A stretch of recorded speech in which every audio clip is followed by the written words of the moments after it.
welcome back to your Friendly Neighborhood Comic Show, and welcome back to the Nerdy Neighborhood, everybody. Sorry, I'm a little rusty. It's been a while since I've done the weekly interviews, but welcome back, everybody. I am Lauren, your Friendly Neighborhood Bi, and we are joined for another indie comic career interview today with Ryan, who is the writer on a newly funded project on Kickstarter, Ruination Volume 1. How are you, Ryan?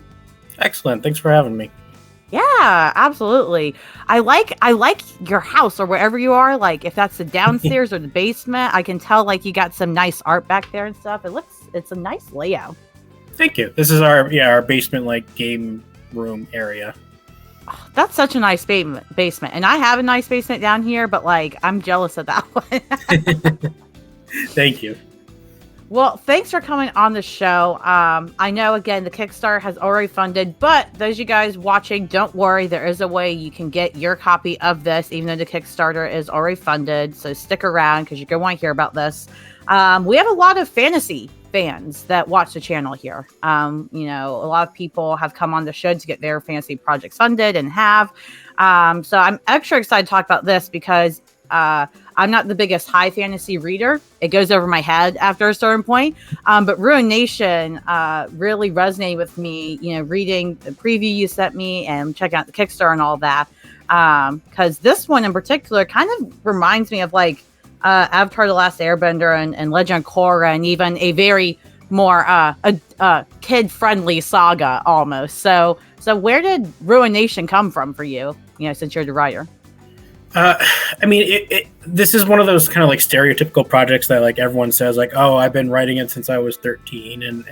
I've been working on it for just a very long time, and it started in a very different place. And I had kind of shelved the idea for quite a while. And then, after I had my first kid, I was kind of like, you know what, I want to be able to kind of like have something to share with my kids, when they're older and when I'm, potentially not around. And this seemed like a good way to kind of do it. And I figured I'd bite the bullet and kind of get this done. So, when I came about kind of revamping the idea a little bit, just kind of over time, I started tweaking the idea, and it started in a very different place where it had actual angels and things like that. Yeah.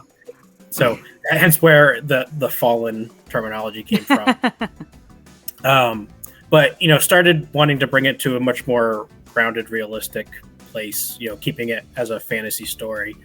And was thinking about kind of like what is the experience that we're all having today. And I think it's not uncommon for our generation and subsequent generations to kind of feel like the world's falling apart. And not by any of our doing, and started focusing on that aspect of the story a little bit, and how these main characters are experiencing a world that is quite literally blowing up all around them, and they've got to kind of figure out, well, all right, what do we do about this? Can we do anything about this? Where do we go? And that kind of kicks off their adventure. Yeah. And it's cool. I always love hearing about like, kind of like you say, it's, can be cliche after all to hear, well, I've been writing this for so long since I was a kid, but I really love how you gave us even just a little bit about like, it started off one way and now it's evolved, and you evolved it, kind of what's, back in the day, I think there's always been something for younger generations where we're like, oh my gosh, things are out of our control, but now it's kind of, what's the word? It's multiplied almost over the years. There's less of a difference, I think, between like somebody like me that's like 27 going on 28 and somebody that's 15. I mean, there's still plenty of differences, but a similar mindset of, well, the world is kind of falling apart and I don't know what to do about it. Yeah, I mean, it's just ever since I was in high school, I just remember always seeing things in the news about how people got excited about something. It ended up being way more complicated than anyone appreciated, got spiraled out of control, and then the economy crashed, or something blew up, or and that's kind of a recurring theme in this story, where particularly when we talk about the crystals that are the source of the magical power, no one quite understands how it works, and we start seeing the side effects over the course of the story of, all right, well, this is this is what happens when you play with things that you don't totally understand or control. Yeah, no, that's a really good point. And I loved how you mentioned earlier, like one example of how something from, when you first or were early on thinking of this story and this world. I'll say instead of verse. I almost said verse. I was like, I'm tired of using verse. But this world, and how you had angels and demons and stuff, but you kind of took the angel concept and turned it into the fallen now. I'm really interested to hear about like what the fallen are in the story and kind of, what they represent. Well, because we start off the series essentially from the point of view of like Dante and Jalen and like your typical Saldirian. Like we don't really know anything. And as far as they're concerned, the fallen were always this mystical boogeymen who, had kind of disappeared. And as far as the Saldirians knew, there was a truce and it was peaceful and they just never saw the fallen again. They just kind of went off and disappeared. And their worst fears are realized at the beginning of issue 1 when all of a sudden this band of fallen attack and, they seemed like bloodthirsty, horrible people. And then you realize kind of through meeting Kayla and Nairi, that's not the case. There is this one particular subset that is, angry and has reasons for doing what they're doing, but they're a large group of people. There are scattered all over the continent, and each has their own kind of culture and way of living. But all they are people who are just not Saldirian. They just don't live in the city. So that, kind of got separated and cut off from the main kind of group of people who live on this continent. So that's all they are. There's no, they're not boogeymen. They're not terrible people. They're just like us. They just live in a different place. Yeah. And I mean, I can already think of multiple like metaphors or analogies or what have you to apply to like real life, where similar concepts of you have a group of people that are, considered ostracized and painted this image or stereotype. And then eventually it's like, wait, they're just like us. They just live there or they just look like that. And that's like, what? Like, how are we doing that? So I think that's really clever. And that actually kind of reminded me of She-Ra, but the Netflix show, at least. Not the old version, but yeah. So I think that's really cool. And that's one thing I love about fantasy, even if I don't always read fantasy and especially high fantasy, is that you can put a lot of these metaphors and motifs and analogies, that are so prominent in our real life into, what we call a fantasy world, which is arguably supposed to be the furthest removed genre from reality, and yet it is arguably closest very often. Yeah, I love stories that have something to say, and are not necessarily shy about it. And to me, that's the fun of reading a book, is not just like on one level, you can just enjoy the straight story and the action and the pretty pictures, but going back and rereading it and looking into the nuances of like, all right, well, what is this writer trying to say? Like, to me, that is the fun of reading a book, whether it's, actual literature or a comic book or whatever it is. So yeah, to me, that's the most important, I won't say most important, but one of the most important parts of kind of putting these stories together is figuring out like, well, what are you saying? How good are you at communicating that? And how interesting are you making that kind of dialogue with the reader? Yeah. And I like, that you use the word dialogue. So, with all these different characters and all these different elements going on, I mean, even in the Kickstarter, you all are like, yeah, we put a lot into here, but this is kind of, what it boils down to at the core. There's a core to this book, and then there's everything else building up from it. There has to be lots of dialogue, and I've said it before, and I'll continue to say it. In my opinion, dialogue is the hardest thing to write. Is the hardest thing to get good at writing wise, in my opinion, in terms of stories. How did you approach the dialogue with all these different characters and such? I mean, the main thing to me is to just try to make it sound as natural as possible while still trying to kick off the beats of the story that I need to hit with each scene. And you try to just take the point of view of each character and just make sure you're always addressing things and talking about things from their point of view. some people try to go overboard about making each each character have a special dialect or things like that, and that's not as much of a focus for me in this, just because these characters are all kind of, for the most part, growing up in the same little tiny area, so they're gonna speak relatively similar. But my goal, and Nicole, my editor, is always very good about this, is to just always try to focus on getting your point across, making sure it's being told through that character's point of view, and do it as succinctly as possible, which is always a challenge to do in these like epic fantasy dramas where there's a lot to unpack. And that was always kind of my main thing with, like, if I wanted to do this, I didn't want to I always joke, like, for a lot of books you need to have like flashcards to sit down and like study before you even get through page 1, because you've got to learn all the different locations, all the different characters, all the history and the lore before you even understand what's going on. And I try to avoid doing that here, where like we give you like a couple of text boxes of just to locate you on where you are, and then you'll learn the rest of it over the course of the volume. Like, we don't unpack it all right away. We just kind of give you what you need when you need it. And hopefully that makes the experience a little bit easier and more pleasant for people.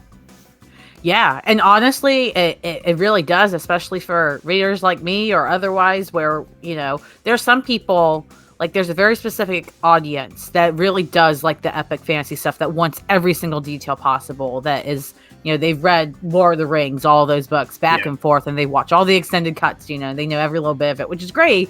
And there are also a lot of people that they don't do that, including myself. Like, just because I read comics all the time doesn't mean I'm all high and mighty and like, oh, I read this, like, I like to be led to water sometimes. Please lead me to what I need to know. So once I can get it and I can go, awesome, I'm in it. So I think that's really great to hear. And it's cool to hear that, you have Nicole in your ears saying, hey, these are great ideas, it sounds like, and all that. And, let's make it more succinct so that the audience can follow along with your great ideas. Because if you have all these, like, if you have these great big narrations and your audience can't keep up with it, what are you putting out there for? Especially because I love that you mentioned earlier, you really wanted to put something out there for your kids to have, and it's crazy how, life changes and life additions, I guess, can influence our creativity too.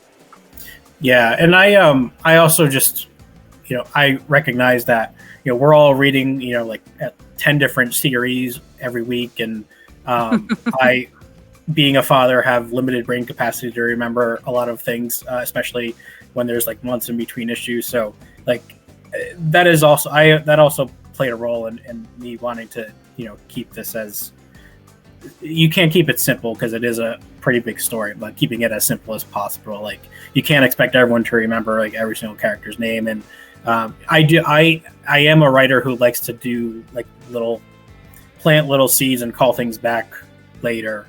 So I like to do those things for people who do want to go back and reread and pick up on them, but making them like the focus of the story is not going to be a pleasant experience for anyone. Yeah. And I do love that though. Like, that's one of my favorite things is, really great writers that are able to do it well make me happy, in terms of being able to, you plant seeds from the start, and, as a general audience, I often will miss it. But then when the reveal or whatever it is kicks in, and it's like, and it's like, where did that come from? Like, wow, that's crazy. And then I can still go back and I can find those things and connect them. It makes me so happy, because it's actually like, people that do that, I think I give such, gratitude to you guys, and like, congrats for that, because it is not easy to do that, to make things that you can go back and really connect and say, wow, this does make sense. Because there are people that try that and it just doesn't work. You're going back as the reader, and it's like, but they're saying it happened here, but how could it have happened here? Or like, there was no inclination. They just kind of pulled it out of their pocket and said, we need something here, go, writing wise. So I love that, like the little breadcrumbs, I guess, you'll miss them. But once you get to the big giant piece of bread, you can walk back and bring them all together. Yeah, it can feel a little cheap if you just show the same scene, but like from a different point of view, or from just kind of retcon it a little bit just to fit Yeah. the new narrative. So, yeah, I mean, when I wrote the story, I haven't written every script yet, but I've written the outline goes from beginning to the end. So the ending of this has already been written. I know where we're going. I've been through it with my editor as to what we're trying to do. So that gives us the freedom to kind of say like, hey, if we're going to reference this in issue 10, well, what if we do this in issue 2 to kind of like set that up a little bit? Like to me, that is the fun way of like putting together the puzzle of your story. Yeah, I think, that makes a lot of sense to me. I think similarly in terms of, have a clear beginning and ending, and then the middle stuff is what you fill in. And I think that is sometimes where people get caught up in, you can lose sight of your beginning and end as you weave out the middle because you get, somebody gets so excited about doing it, or maybe they get lost in their own head. But yeah, the way you're saying it, I completely see what you're saying, volume to volume. And I'm really excited because this cover that's been on the screen for a bit, this is the soft cover for volume 1 that you have through Kickstarter. I would love to hear just like a short description of each of these characters, because as a fantasy book, as you mentioned before, there's quite a few characters to keep up with and kind of learn about, even though they kind of talk similarly and stuff, they're still all different individually. Yeah, so if you go kind of from left to right, Jalen is one of our main characters. He is a Saldirian soldier who essentially has a friend who lives in the little village of Caldana that we see at the beginning of the story. And he was asked to take his friend's 2 children to New Saldiria, which is kind of like the one remaining big city on the continent, to kind of take them to what we call the academy, which is kind of like the central school on the continent. So next to Jalen is Rachel, who's one of the 2 kids. And then 2 over in the background is her older brother, Peter. So their father was a soldier who died when they were young, and was friends with Jalen. So Jalen has kind of taken the family under his wing a little bit and has been kind of helping out. And he, at the beginning of the story, he is in the process of taking them to New Saldiria when that opening attack happens. So suddenly he finds himself having to take care of these 2 children who are now homeless and familyless, and is very overwhelmed in the process. And then in the middle, we have Kayla, who is a fallen assassin who had been raised by the Fallen since she was relatively young. And she is one of the few people who still holds a crystal that gives her the power to kind of like teleport short distances. So plays well into her role where she can kind of just poof behind someone, take them out, and poof away. But she is very close with the leader of this Fallen movement to essentially destroy the Saldirians, and they've always had this kind of unspoken understanding of what they were and were not willing to do, and what she was not willing to do was hurt innocent people, and that's exactly what Silas does at the beginning of the series. So she essentially turns rogue and decides to help this group of people to not only stop Silas but help protect the kids. And then to her left is Nairi. Nairi is a close friend of Kayla. They both grew up kind of under, were raised sort of by Silas. She is the last known druid in this world. So druids are a group of people who had a very close special connection to the crystals. And she's kind of the one magic user that we see that's able to do things without necessarily using a crystal. So we don't find out too much about her initially. She plays a larger role kind of toward the back half of the volume. And then last character is Dante, who is another Saldirian soldier. He grew up in Caldana, the village we see get attacked at the beginning. And his sister and parents were there when the attack happened. So the initial pages, we see his sister kind of escape the attack and fall into one of these portals to another world that we kind of see it throughout the series. So his goal is to find her and find out what happened to her, and reluctantly agrees to let Kayla kind of take him to where she most likely has gone. So each of these characters has their own motivation for protecting someone or saving someone that kind of forces them into this grander journey of, well, how do we stop Silas from kind of destroying the entire world? Yeah. And by the way, these character designs, like the rest of your team, I mean, it looks absolutely phenomenal. Like, I feel like I'm like about to watch like a really well animated show of it, and that's just because I do like watching things move. But it's so well done. It's and like you said, I love how I'm a big fan of the cliche of, you know, all these people of all these different backgrounds. In any other scenario, there's no way they'd ever get along or work together, but somehow, you know, one common goal or one common interest kind of aligns them. And often it's a big one in terms of like it has to do with morality or life or family feelings, you know, like those things. It's not just like, oh, well, we both like cats, I guess we'll hang out. It's like, no, like all our families were killed, so we're gonna pretend we're kind of best friends until we're not. Yeah, I mean, I'm a big Final Fantasy fan, so the idea of having you know, this disparate group kind of come together to save the world was always a big one for me. Yeah, absolutely. I love it. It always works. And I love all the little images, which is cool. I think you did such a great job of setting up this original Kickstarter, because you kind of show little images from each issue, because this is a volume, so it contains multiple issues. So you can kind of see, like, kind of very out of context, different points of the story. Which I'm sure somebody could sit around and look at this and be like, how do I put these together? I'm going to read it and then put all this together. Trying to find your line of story. It was so much easier when we were doing, like, it gets harder and harder the farther you get into the series. Like, when we were kickstarting issue 1, is pretty easy to just say, okay, well, here's the setup of the story.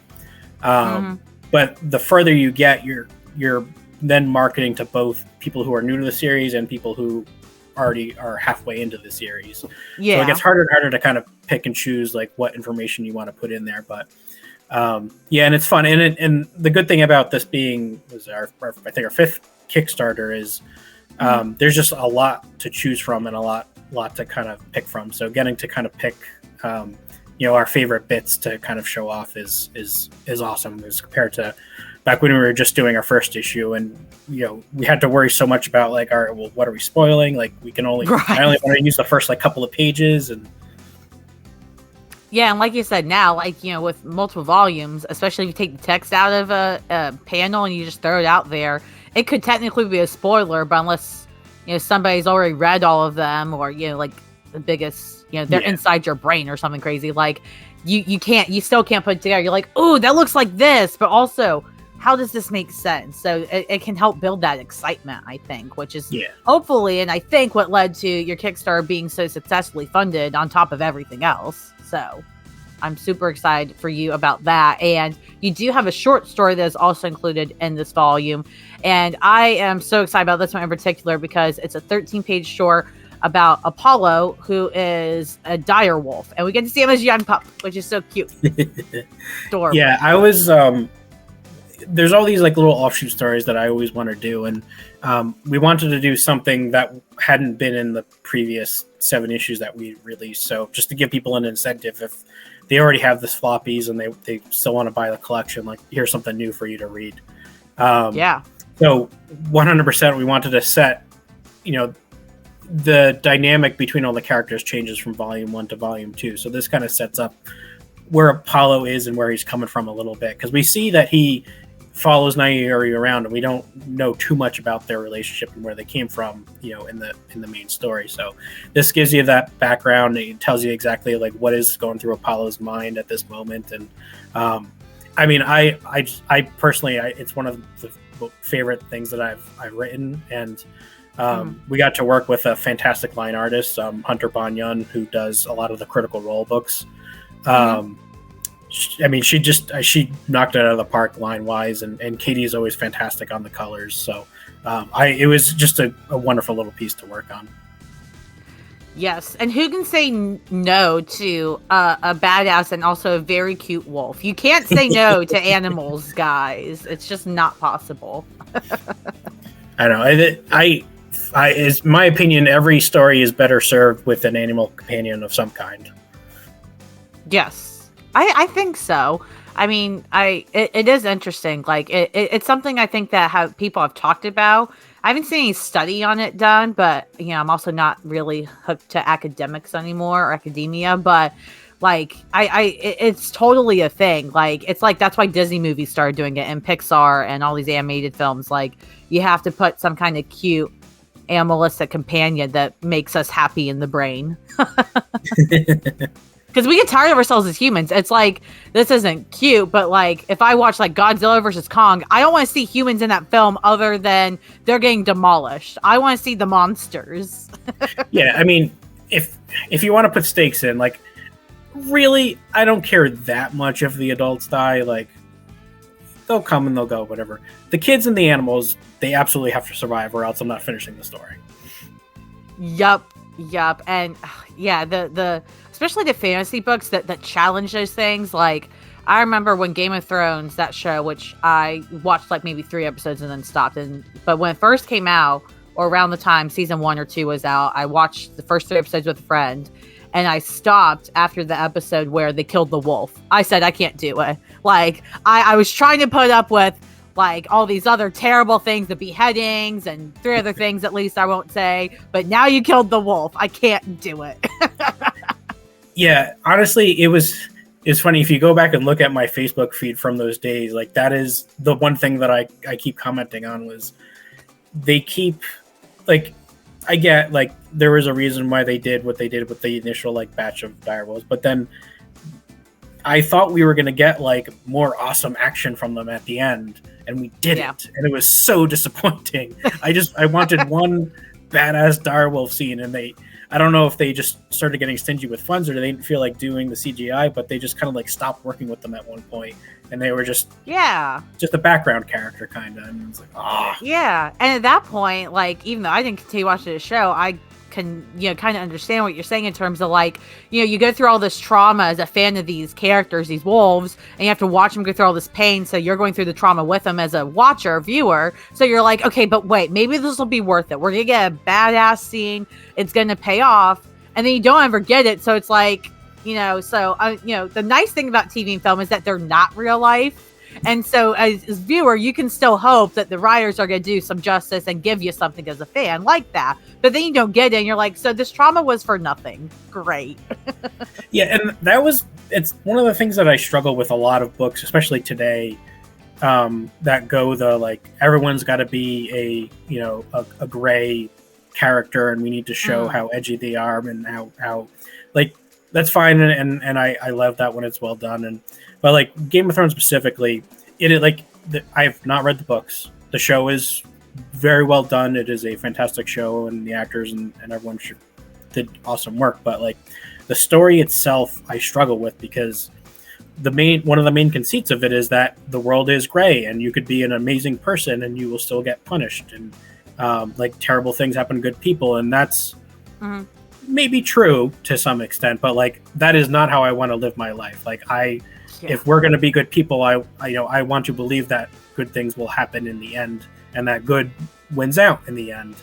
And that's, it makes it it feels like the show punishes you a little bit for watching till the end, to just kind of go through all that. And the payoff, it just feels like the payoff kind of isn't there really. That's not how I like to approach life or the stories that I write. I mean, that's a really good point, in terms of, I agree with the trend to gray characters, and I'm actually a huge fan of exploring the gray areas in life, but I think you're kind of right in terms of like, we're seeing that trend, and now that it's becoming popular as a trend, right? The general audiences are wanting to see it, and they're trying to do what they want with it. Now, like you said, it's going towards an extreme version of a gray character, which is making them edgy or versions of that. And I'm not a fan of that. because, you know, again, it's a huge stereotype that is against what the point of a great character is, which is, hey, they actually are very good, and we can still say they're flawed, or hey, they're a terrible character. We can understand they still good to do good things, and still admit they're terrible. You know, they're a freaking villain. You know what I mean? Like, there's both can be true. But yeah, I completely agree with that, and I think it speaks to kind of what you said at the beginning of this interview, where, you know, people, you know, the world is so much more questionable than ever to everyone, not just to certain groups of people. Now everybody is questioning it. Groups that normally don't question how scary the world is are now questioning it. And so people have this mentality that's trickling into our media, which is seeing these edgy or, you know, even just gray characters and gray situations more. And people are kind of losing faith in exactly what you're saying, which is believing, hey, good can still triumph. And hey, there's sometimes actually just people that are terrible out there. Like, even if there technically isn't a fast R2, they're just bad. And, you know, I think kind of like you said, you know, it can be helpful still to think sometimes in a more clear cut, like, hey, good can still win. And there's still a lot of good out there, because that's what gives us hope. You know, the gray areas don't give us hope. They give us perspective. But the whole, hey, good can still win, that's what motivates us. So anyways, I'm sorry. I just really liked everything you said there. And I don't think that stuff is often talked about. So. No, and I think the in terms of recent things that, you know, I've seen that the show or the medium that did it very well was The Last of Us. Like, I think the show and the game did a great job of, you know, showing you characters that mean well and do good things, and they can do terrible things, but they will often get punished for it in some way. You know, and bad things will come of it, and the whole cycle of violence will continue, even if you do it for what are good intentions. So I think I agree with you. There is an absolute place for kind of showing that type of thing, but I think it's best done when it's done kind of responsibly, in a way that, you know, it is not just doom and gloom. The world is, you know, the world is moralless and you know, it completely random. Like, you know, like, I just not how I want to live my life necessarily. Yeah. And I mean, honestly, I think at the end of the day, most writers, or, you know, at least, you know, even just like executive producers and things like for television and like editors, at the end of the day, they're going to say, hey, if you want to reach a broader audience of people or general audiences and you want only doom and gloom, it's not going to happen, because at some point you need to give your audience or your reader or viewer, you know, the human thing to root for, right? Because at the end of the day, you know, unless you're just at a state in your life where you really think everything's terrible, like middle school. We all thought this way in middle school, right? Like, everything's terrible, blah, blah, blah. But we want things to be good. At the end of the day, most people want good things to happen. We want good things of the human race and things like that. So being able to attach onto something like that, like even the Barbie movie did that recently, which was so cleverly done and will sneak up on you in its own right. But at the end of the day, it's all about the human condition, and building relationships, I think. And as long as you can draw back to that and the idea of there is good, you're good to go. So, and, you know, all that said, before we wrap up, you know, you mentioned on Kickstarter that there are some other bonus materials in addition to that short story with Apollo the Direwolf, which is adorable. So you've got a bonus material section with Rachel's journal, a cover art gallery, a deep dive into the different worlds as in Volume 1, detailed character designs and concept art, script to final page comparisons with commentary, and preview art for Volume 2. So, I mean, you jam-packed this. Like, there's no reason, even if you have all the singles, to not get this. Like, this is... You can't beat it. Yeah, I think it was like 60 pages of additional material. And it was funny, we had shipped issues 5, 6, and the one shot in December. And I was like, oh, we'll just slap together the Volume 1 in January. It won't be a big deal. And it has taken us like 6 months to actually get everything together, because we kept like adding more stuff and thinking of like, oh, well, we want this to be like the definitive Volume 1. We got to put this in. So yeah, it was an unbelievable amount of work compared to what I thought it would be. But yeah, I'm excited to see it once it gets fully printed out. Even the digital copy looks awesome. So once the books are finished printing, we'll get a store up on our website where you can order it from, or we'll also be doing Kickstarter for issues 7, 8, and 9, probably in the November timeframe, which is when Volume 1 will ship. So you can also pick it up there when we launch that Kickstarter as well. That's awesome. Yeah, I'm super excited, and I love that because, obviously Kickstarter, the bonus to that is you get all the rewards and the tiers that you could get there.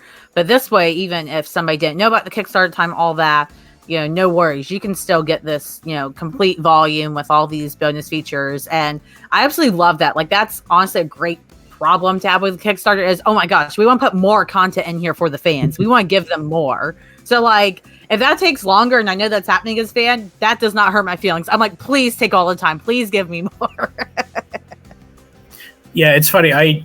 It took so much effort to learn the basics of just putting like a comic book together, but I didn't realize how much I'd also be learning about all the other stuff that goes into Kickstarter, like stickers and pins, and which are just awesome benefits that people ask for. But it's not too hard to figure out how to do all this stuff, but it's just funny how all the other things that you learn in the process of putting together a Kickstarter. Yeah, there's so many things to going into a Kickstarter. I have not written one yet, so I can't say I know. I just have an idea because I talk to so many people that do Kickstarters. But yeah, I imagine there's so much more behind the scenes than, just as simple as like, okay, we'll just add pins. Here you go. Like, Kickstarter doesn't have a way for creators that I know of, at least, to just say, you want to add a pin to your campaign? Do it right here. You have to go find a vendor. You have to get the sizing right. You have to get proofs. And then that's just the pins. Then you have stickers and 20,000 other great things that everybody wants to collect. And, like, I assume has like a little, like, pretty box to put them in. But either way, I am super excited for you all. Congrats on getting funded. I'm super excited to have the shop open so others that miss it can still get it. Anything else you wanted to share about Ruination while you're here? I mean, just keep an eye on cpcomics.com. Right now, it redirects to the Kickstarter, but pretty soon it'll go to our normal website that will launch soon. And just keep an eye out for our next Kickstarter, which should be launching in a couple of months. So we try to batch issues together to make it easier for people we do have a pretty decent international following. So we try to make the shipping a little bit easier on them by batching issues together. So you'll essentially be able to get half a volume. The covers, Katie and I got bored during the holiday season last year. So we took a break from the main series. So we just commissioned a gazillion covers. Katie, in addition to being the colorist on the series, is also kind of my cover art director. So she helps me kind of with the briefs and commissioning and all that stuff. So the cover artist that we have for this next batch of issues is amazing. Rio Burton will still be doing our main covers, but we have like Natasha Alterici from Heathen doing one cover. Fellhound is doing another cover for the first time for us. I love Fell. So many new artists to the series that are just did amazing work that we'll keep sharing as we get closer. But I really encourage people to check it out. The cover art in particular is going to be amazing. And listen, covers sell. It's a huge market in comics. I know I've bought 3 copies of the same issue just as a cover. I have done it, and I will continue to do it. So I'm glad to hear. Well, thank you again, Ryan, for coming on. I know you already plugged the website, cpcomics.com, and your handle is on the screen, of course. I'll make sure all the links and all the handles and all that are in the description below, so those of you watching at home can just click a couple times down there and find Ruination, everything else you can need. But Ryan, plug yourself away. Anything we missed?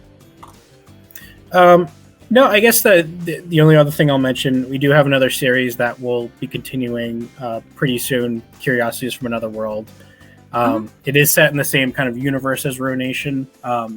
We reveal in Volume 1 kind of what the connection is. So just keep an eye out for that. We'll hopefully have more on that coming soon. Awesome. Yes, absolutely. And I'll be sure to link the Kickstarter, even though this Kickstarter is past. You can scroll through it and see the stuff we talked about today that you guys watching, and you can also see a little bit talking about the series Brian was just talking about, the technical department of Kickstarter. So you can check it out there. And yeah, again, thanks Ryan for coming on. Those you guys watching at home, if you enjoyed it, please like, share, subscribe, all that super easy but important stuff helps us grow, and then helps people like Ryan and his team. Literally, we're have a good time in the neighborhood. Otherwise, we'll see you guys next time in the nerdy neighborhood.